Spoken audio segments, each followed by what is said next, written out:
in my opinion, it's all risk adjusted, right? It's what I find okay in terms of returns that I want to hit. If you're a billionaire, like you can take half the returns that I'm looking for and still be okay because you're in capital preservation mode while I'm in capital growth mode. So in my opinion, it's always about being risk adjusted. If you're taking down a C class asset in a C class area and you're getting 15% IRR and 5% cash on cash, like that doesn't make any sense because you're taking a gamble or a bigger gamble on the area and the asset class. So you typically have to aim for higher metrics.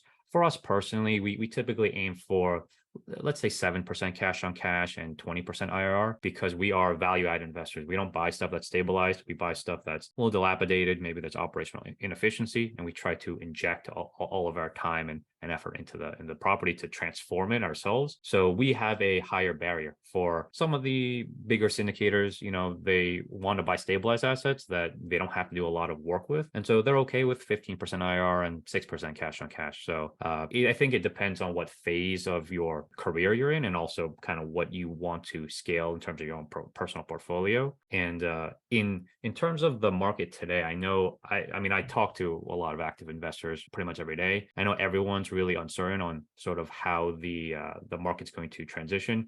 A lot of people are kind of, you know, pencils down. I've heard that term a lot where they're still looking at deals but waiting for the right price. But I don't know if that's sellers are still going to ask for the moon, and it's really going to take at least a few months for their expectations to catch up to ours as buyers. So I do think, kind of like what you mentioned, it's all going to be about some creative financing or some other creative strategy. Maybe I've seen some people that convert hotels and motels into apartments because, you know, that industry is cheaper and hotels and motels are suffering, but you can make that into apartments. I've seen some people that only look for seller financing deals so that they can still give sellers the price that they want, but get better terms than the debt that they can find.